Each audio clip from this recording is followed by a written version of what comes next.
모은 돈보다 지킨 돈이 진짜 내 돈이라는 말 들어보셨나요? 많은 분들이 평생을 열심히 일하며 돈을 모으지만 정작 그 돈을 언제, 어떻게, 누구와 함께 관리하고 지켜야 하는지는 제대로 배운 적이 없습니다. 저도 은행에서 30년 넘게 일하며 많은 분들을 만나왔지만 이 사실만큼은 시간이 지나도 변하지 않는 진리라는 걸 깨달았습니다. 안녕하세요. 저는 정혜성입니다. 은퇴 후에는 노후 자산 관리와 재무 설계 관련 상담을 하면서 수많은 실제 사례들을 직접 보고 듣고 겪었습니다. 그 과정에서 하나 분명하게 느낀 것은 돈은 모은 사람이 이기는 것이 아니라 끝까지 지킨 사람이 이긴다는 사실입니다. 평생 열심히 돈을 모아도 필요할 때 꺼낼 수 없거나 관리가 제대로 되지 않으면 그 돈은 결코 내 돈이라고 할 수 없거든요. 예를 들어 72세 이순호 어르신을 떠올려 보세요. 평생 작은 슈퍼마켓을 운영하며 6천만 원을 모으셨습니다. 가게가 잘 되던 시절에는 돈을 쌓아두는 것이 안정감을 주었지만 어느 날 아내의 건강 문제가 생기면서 병원비가 급하게 필요해졌습니다. 평소처럼 예금을 정기예금으로 몰아넣어 두셨던 터라 중도해지 수수료와 낮은 이율 때문에 결국 수백만 원을 손해보게 되셨죠. 이 경험을 통해 어르신은 깨달으셨습니다. 돈을 모으는 것도 중요하지만 돈을 안전하게 지키고 필요할 때 꺼낼 수 있도록 구조화하는 것이 더 중요하다는 것을요. 우리가 흔히 은행에 넣으면 안전하겠지, 이자는 높은 곳에 다 넣어야겠지 하고 생각하는 순간에도 작은 변수 하나가 우리의 자산을 흔들 수 있습니다.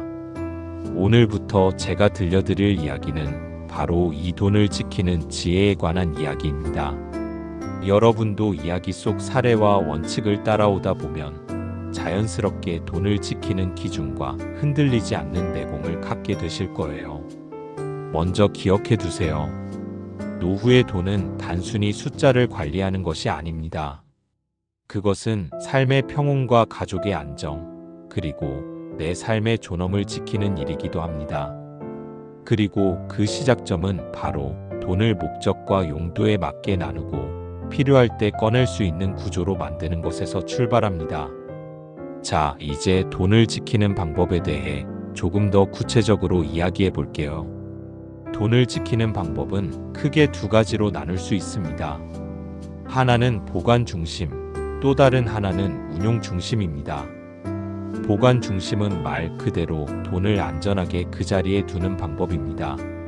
현금이나 예금처럼 손쉽게 꺼낼 수 있고 내가 직접 통제할 수 있다는 심리적 안정감이 있습니다. 실제로 75세 김덕수 어르신은 집 안 금고에 3천만 원을 넣어두고 그 금액이 안전하게 지켜지는 것만으로 마음이 놓인다고 하셨습니다. 처음에는 든든하고 안심이 되죠. 하지만 세월이 흐르면 예상치 못한 문제가 나타납니다. 김덕수 어르신의 경우 금고 주변 습기로 인해 일부 지폐가 눅눅해지고 곰팡이가 생겼습니다. 결국 그 일부 돈은 교환이 불가능하게 되었고 어르신은 큰 충격을 받으셨죠. 이처럼 단순히 돈을 숨기거나 예치하는 것만으로는 장기적으로 내 돈을 안전하게 지킨다고 보장할 수 없습니다. 반대로 운용 중심은 돈이 단순히 제자리에 머무르지 않고 조금이라도 스스로 움직이도록 설계하는 방법입니다. 예를 들어 일정 금액은 저위험 채권이나 안정형 펀드에 넣어 이자를 꾸준히 받고 일부는 필요할 때 바로 쓸 수 있도록 입출금 통장에 둡니다. 돈이 흘러가도록 설계하면 만기나 필요 시점에 맞춰 꺼내 쓸 수 있어 자산의 효율성을 높일 수 있습니다. 하지만 운용에도 함정이 있습니다. 한 번은 78세 박정희 어르신께서 은행에서 추천받은 고위험 상품에 전액을 투자하셨다가 몇 달 뒤 급하게 돈이 필요해 중도 해지를 하면서 큰 손해를 보신 적이 있습니다. 몰빵 투자, 전문가의 말만 믿고 선택한 투자, 욕심 때문에 흔들리는 결정, 이 모든 것이 후회를 남기게 되죠. 그래서 제가 강조하는 것은 보관과 운용의 균형입니다. 현금은 비상금으로, 예금은 생활비 흐름으로, 그리고 남는 자산은 분산 구조로 운용하여 적당한 수익과 안정성을 함께 챙기는 것입니다. 이것이 바로 요즘 시대에 반드시 필요한 기본 원칙이죠. 예를 들어 70세 이순자 어르신의 사례를 말씀드릴게요. 이 어르신은 생활비 통장, 비상자금 통장, 장기예치 통장 이렇게 세 가지로 나누어 자산을 관리하셨습니다. 생활비 통장은 매달 필요한 생활비를 바로 꺼낼 수 있는 입출금 통장으로, 비상자금은 예기치 못한 상황에 대비해 적정 금액만 예금으로, 장기예치는 최소 1년 이상 건드리지 않아도 되는 여유 자금을 저위험 상품에 넣으셨죠. 이렇게 나누어 관리하면서 어르신은 금전적 불안에서 벗어나 심리적 안정까지 얻으셨습니다. 결국 보관 중심과 운용 중심을 조화롭게 설계하는 것이 돈을 끝까지 지키는 핵심입니다. 단순히 돈을 모으는 것이 아니라 돈을 꺼내 쓰고 안전하게 운용하며 필요할 때 바로 활용할 수 있는 구조를 만드는 것. 이것이 바로 노후 자산 관리의 시작입니다. 앞서 말씀드린 것처럼 돈을 지키는 가장 핵심적인 원칙 중 하나는 목적과 용도에 맞게 돈을 나누는 것입니다. 저는 이를 상담에서 흔히 세장 시스템이라고 부릅니다. 마치 세 장을 여러 칸으로 나누어 새가 서로 부딪히지 않고 안전하게 있을 수 있도록 하는 것처럼 우리의 돈도 생활비, 비상자금, 장기예치금으로 나누면 필요할 때 혼란 없이 사용할 수 있습니다. 예를 들어 74세 권정훈 어르신을 떠올려 보세요. 권 어르신은 평생 작은 카페를 운영하며 5천만 원을 모으셨습니다. 하지만 어느 날 갑자기 카페 설비에 문제가 생기고 수백만 원이 급히 필요하게 되었습니다. 평소처럼 모든 돈을 하나의 정기예금에 몰아두셨던 터라 중도해지 수수료와 낮은 이율 때문에 결국 손해를 보셨죠. 그때 권 어르신은 깨달으셨습니다. 돈을 한 곳에만 모아두는 것은 심리적 안정감에는 좋지만 실제 필요할 때 쓰기 어렵다면 위험이라는 것을요. 이 경험을 통해 권 어르신은 세장 시스템을 도입했습니다. 먼저 생활자금 통장을 만들어 36개월치 생활비를 즉시 꺼낼 수 있는 입출금 통장에 두셨습니다. 병원비, 식비, 교통비 등 매일 쓰는 돈이니 무엇보다 유동성이 핵심이죠. 둘째, 비상자금 통장입니다. 자녀의 요청, 갑작스러운 사고, 예기치 못한 상황에 대비해 일정 금액을 예금으로 따로 마련했습니다. 쓸 일이 없으면 좋지만 필요할 땐 수수료 없이 바로 꺼낼 수 있어야 합니다. 이 통장은 혹시 모를 상황에 대비하는 안전망과도 같습니다. 셋째, 장기예치 통장입니다. 1년 이상 건드리지 않아도 되는 여유 자금을 저위험 정기예금, 채권 혹은 안정형 운용 상품에 넣어두셨죠.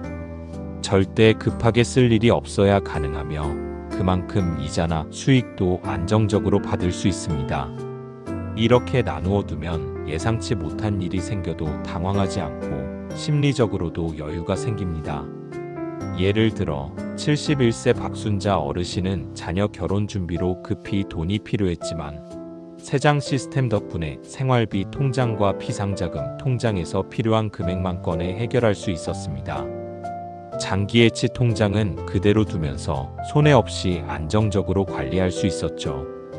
또한 중요한 것은 금액의 크기가 아니라 구조입니다. 500만 원이든 1억 원이든 돈을 목적과 용도에 따라 나누고 필요할 때 꺼낼 수 있도록 구조화하는 것이 진짜 자산을 지키는 기준입니다.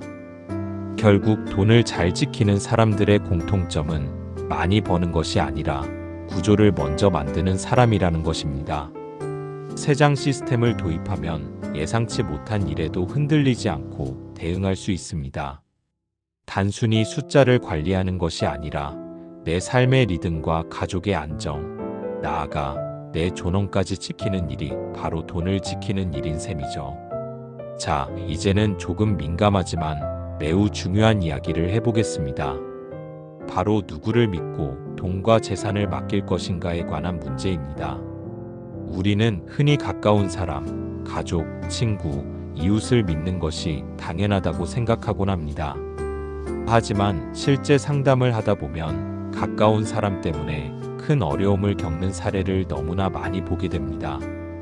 예를 들어 68세 김창우 어르신의 사례를 말씀드릴게요. 김 어르신은 자녀 없이 혼자 지내며 오랫동안 동네 지인인 박 씨와 서로 도우며 살았습니다. 장을 함께 보고 병원에도 같이 다니며 때로는 자식보다 더 가까운 사람처럼 느껴졌죠. 그러던 어느 날 박 씨가 혹시 모르니 통장과 인감을 제가 복사해서 정리해두겠다라고 제안했습니다. 처음에는 고마운 마음에 아무 의심 없이 서류를 맡기셨습니다. 하지만 몇 달 뒤 통장에서 수천만 원이 빠져나갔고 본인도 모르는 대출이 승인된 사실을 알게 되셨죠. 박 씨와 연락도 끊겼고 어르신은 큰 충격과 상실감에 빠지셨습니다. 이 사례가 주는 메시지는 명확합니다.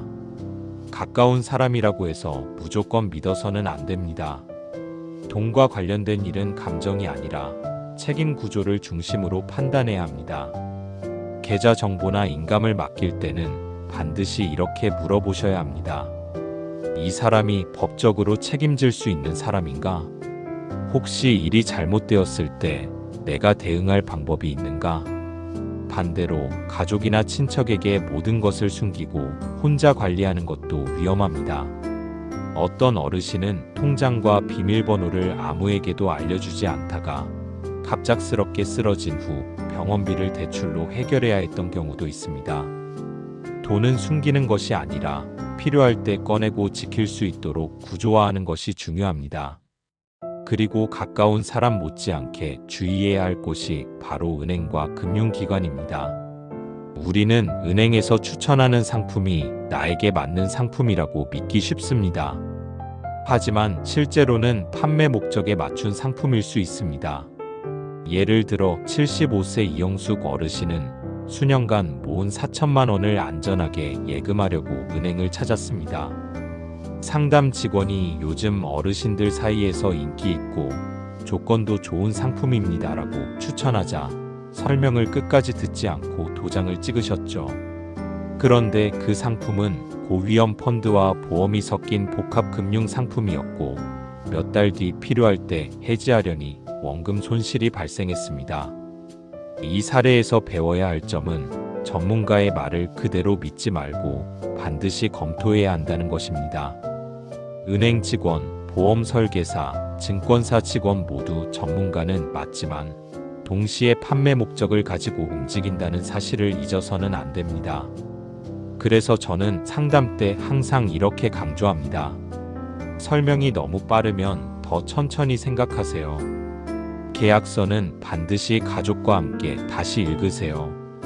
이 상품이 딱 맞는 상품이다라는 말이 나오면 한 발 물러서서 다시 생각하세요. 자산 관리는 말을 잘하는 사람보다 책임지는 구조와 문서를 중심으로 판단하는 것이 가장 안전합니다. 누구를 믿을 것인가가 아니라 무엇을 이해하고 선택할 것인가에 시선을 옮겨야 합니다. 이제 여러분도 알 수 있죠. 가까운 사람, 금융기관, 전문가를 믿는 것보다 중요한 것은 내 돈을 지킬 수 있는 구조와 기준을 만드는 것이라는 사실을요. 앞서 말씀드린 것처럼 돈을 지키기 위해서는 단순히 모으고 보관하는 것만으로는 충분하지 않습니다. 안정성과 수익을 동시에 챙길 수 있는 방법을 찾아야 하는데 그중 한 가지 현실적인 전략이 바로 채권 직접 투자입니다. 채권 투자는 쉽게 말하면 기업이나 국가에 돈을 빌려주고 그 대가로 이자를 받는 구조입니다. 주식처럼 하루하루 가격이 출렁이지 않고 만기까지 보유하면 약속된 원금과 이자를 받을 수 있어 심리적으로 안정적인 특징이 있습니다. 예를 들어 70세 최영자 어르신을 생각해 보세요. 평생 소규모 식당을 운영하며 모은 3천만 원을 예금만으로 투자니 이자가 너무 낮아 고민이셨습니다. 주식은 불안하고 예금은 수익이 적은 상황이었죠. 그래서 제가 소개한 것이 바로 어등급 이상의 우량 기업이 발행한 채권 투자였습니다. 현대캐피탈, 대한항공 등 신용도가 높은 회사의 채권은 연 45%의 안정적인 이자를 제공합니다. 최 어르신은 투자 후 매달 정기적으로 이자를 받으면서도 원금이 안전하게 지켜진다는 사실에 마음이 놓이셨죠. 채권 투자의 장점은 분명합니다. 첫째, 예측 가능성입니다. 오늘 오르고 내리는 주식과 달리 채권은 수익률과 만기가 정해져 있어 미래를 예측하기 쉽습니다.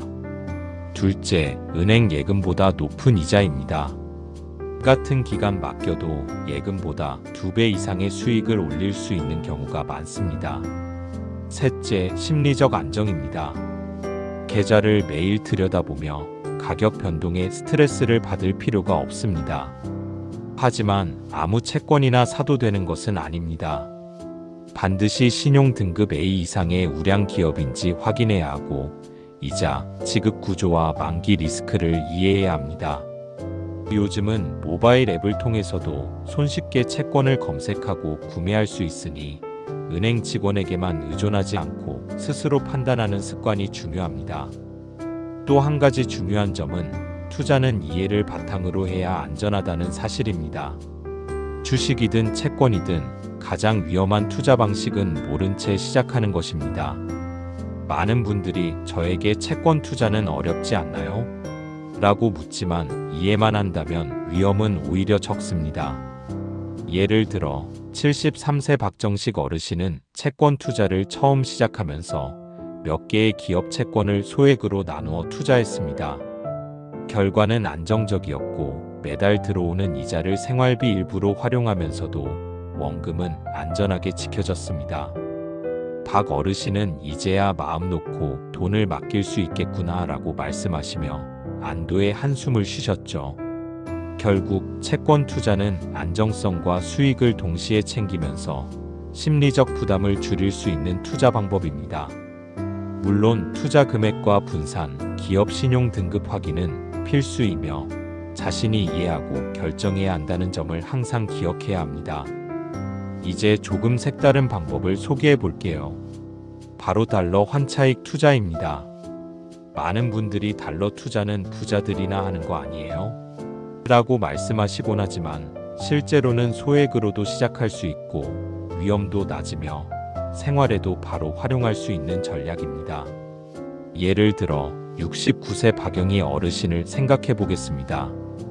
평생 작은 마트 운영으로 모은 2천만 원을 안정적으로 관리하고 싶어 하셨지만 예금 금리는 낮고 주식은 불안해서 고민이 많으셨죠. 그래서 저는 이렇게 말씀드렸습니다. 하루에 소액만이라도 달러를 사고 팔며 환율 차익을 활용해 보세요. 단 큰 욕심 없이 꾸준히 반복하는 것이 핵심입니다. 환차익 투자의 구조는 매우 단순합니다. 예를 들어 한 달러를 1,300원에 사고 1,400원에 팔면 100원의 수익이 발생합니다. 이처럼 단순하지만 꾸준히 반복할 수 있는 구조가 바로 달러 환차익의 장점입니다. 박영희 어르신도 하루 0.1에서 0.5% 정도의 소액 차익을 목표로 한 달에 10번 정도 거래하며 1년이면 약 10에서 12%의 수익을 올릴 수 있었습니다. 더불어 달러를 갖고 있으면 단순히 투자 수익뿐 아니라 실생활에서도 유용합니다. 해외 직구를 하거나 여행을 가거나 자녀가 유학 중일 때 달러로 바로 사용할 수 있어 손해가 아닌 생활 속 활용으로 연결됩니다. 실제로 박영희 어르신은 손녀가 미국 유학을 떠나면서 달러를 활용해 학비를 보내고 환율 차익까지 얻는 경험을 하셨죠. 물론 주의할 점도 있습니다. 무작정 사는 것이 아니라 환율 흐름을 꾸준히 관찰하고 우대 환율이나 수수료 절감을 챙기는 것이 중요합니다. 이 투자는 단타가 아니라 생활 습관처럼 반복하며 장기적으로 안정적인 수익을 얻는 방식입니다. 또한 달러 투자 역시 분산 전략과 연결하면 더욱 효과적입니다. 예를 들어 생활비 통장과 비상자금 통장, 장기예치 통장처럼 자산을 용도별로 나눈 뒤 일부 소액을 달러 환차익 투자에 활용하면 필요할 때 꺼내 쓰는 유동성도 확보하면서 수익도 올릴 수 있습니다. 이 전략의 가장 큰 장점은 위험이 낮으면서 반복 가능하고 생활 속에서도 실용적이라는 점입니다. 주식처럼 하루하루 신경 쓸 필요 없고 예금처럼 이자가 너무 낮지도 않습니다. 작은 금액이라도 꾸준히 반복하면 어느새 안정적 자산 운용과 생활 활용을 동시에 할 수 있는 현실적 투자 방법이 되는 셈입니다. 결국 달러 환차익 투자에서 중요한 것은 큰 돈을 한 번에 벌겠다가 아니라 작게, 꾸준히, 안전하게 반복하는 습관입니다. 그리고 이 습관은 달러라는 글로벌 통화와 연결되어 생활에서도 실질적인 편익을 제공합니다. 지금까지 돈을 지키는 다양한 방법을 살펴보았습니다. 세장 시스템으로 돈을 용도별로 나누고 안정적 채권 투자와 달러 환차익 전략으로 수익과 유동성을 확보하는 것까지 이야기했죠. 그런데 제가 수많은 어르신을 만나며 가장 크게 느낀 점은 돈을 끝까지 지켜낸 사람들은 특별한 상품을 선택한 사람도 엄청나게 많은 자산을 가진 사람도 아니었다는 사실입니다. 그들이 가진 공통점은 바로 흔들리지 않는 기준입니다. 이 기준은 세 가지 질문으로 요약할 수 있습니다. 첫째, 지금 내 돈은 꺼낼 수 있는 구조로 되어 있는가? 둘째, 누군가의 말에 휘둘리지 않고 내 판단 기준이 있는가? 셋째, 예기치 못한 일이 닥쳐도 당황하지 않고 대응할 수 있는가? 예를 들어 72세 이윤호 어르신을 떠올려 봅시다. 평생 농사를 지으며 모은 4천만 원을 세장 시스템에 따라 생활자금, 비상자금, 장기예치금으로 나누셨습니다. 채권과 달러 환차익 투자로 일부 자산을 운용하면서도 구조와 기준을 지키셨죠. 어느 날 급하게 자동차 수리가 필요했지만 생활자금 통장에서 바로 해결할 수 있었습니다. 그리고 장기예치금은 손대지 않았습니다. 덕분에 당황하지 않고 평온한 마음으로 상황을 처리하실 수 있었죠. 반대로 기준 없이 움직이는 경우를 보면 70세 최영수 어르신은 주변 지인의 추천으로 모든 돈을 하나의 고수익 복합 금융 상품에 넣었다가 필요할 때 원금 손실을 보면서 큰 충격을 받으셨습니다. 이 사례는 돈을 지키는 데 있어 구조와 기준이 얼마나 중요한지를 명확히 보여줍니다. 흔들리지 않는 기준을 가진 사람들은 수익률이 조금 낮더라도 안정과 유동성을 확보합니다. 또 누군가가 이거 최고다라고 말해도 스스로 판단하고 이해할 때만 결정을 내립니다. 투자와 금융 상품을 선택할 때 감정과 호기심이 아닌 내 기준과 구조를 우선으로 두는 것이죠. 이 기준은 결국 돈을 단순히 숫자로 보는 것이 아니라 삶의 리듬과 가족의 안정, 나아가 내 존엄까지 지키는 도구로 바라보는 태도에서 비롯됩니다. 흔들리지 않는 기준을 가지고 있다면 예상치 못한 상황에서도 침착하게 대응할 수 있고 돈 때문에 삶이 흔들리지 않습니다. 그리고 여기서 중요한 사실은 이런 기준은 누구나 만들 수 있다는 점입니다.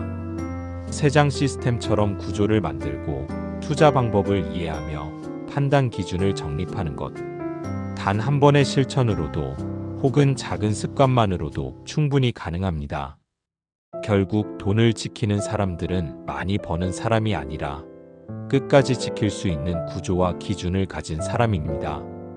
그리고 그 기준을 갖춘 순간 우리는 예기치 못한 상황에도 흔들리지 않고 내 삶과 가족의 안정을 지켜낼 수 있는 내공을 갖게 됩니다. 자, 이제까지 이야기를 함께 따라오셨다면 돈을 지키는 구조와 기준, 안정적 운용 방법까지 어느 정도 이해가 되셨을 겁니다.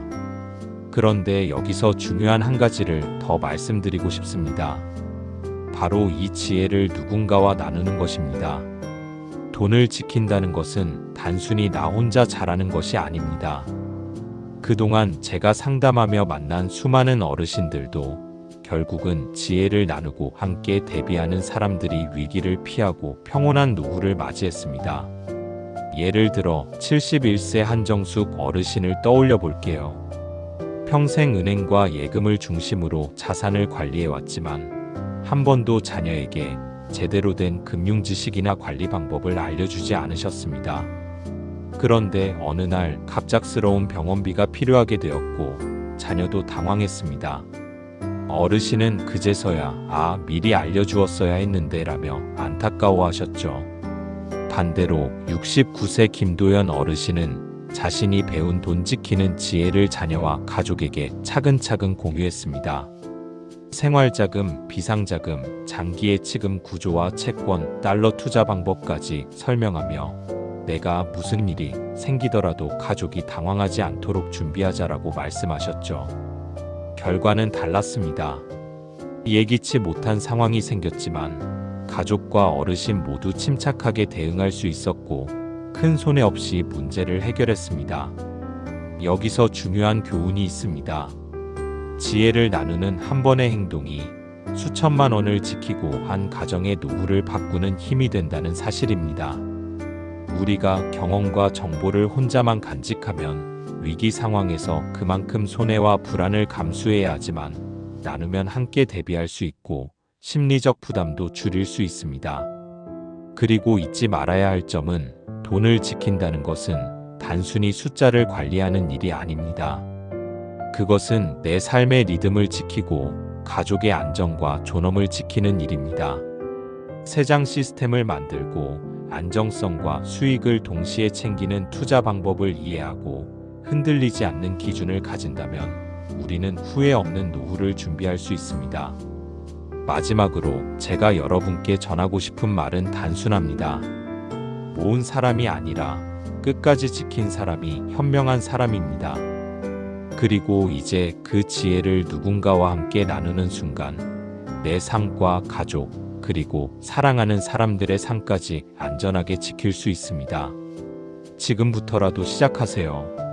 작은 습관과 실천 그리고 지혜를 나누는 한 걸음이 우리의 노후를 더욱 평온하게 만들고 후회 없는 삶으로 이어질 것입니다. 여러분, 지금부터 여러분의 돈, 여러분의 노후, 여러분의 인생을 절대 아무에게도 맡기지 마세요. 오직 여러분만이 지킬 수 있습니다. 오늘 이 이야기를 들어주셔서 진심으로 감사드리며 다음 시간에는 또 다른 지혜와 실제 사례로 찾아뵙겠습니다. 좋아요, 구독, 알림 설정 잊지 마시고요. 우리 모두 후회 없는 노후를 함께 만들어 갑시다.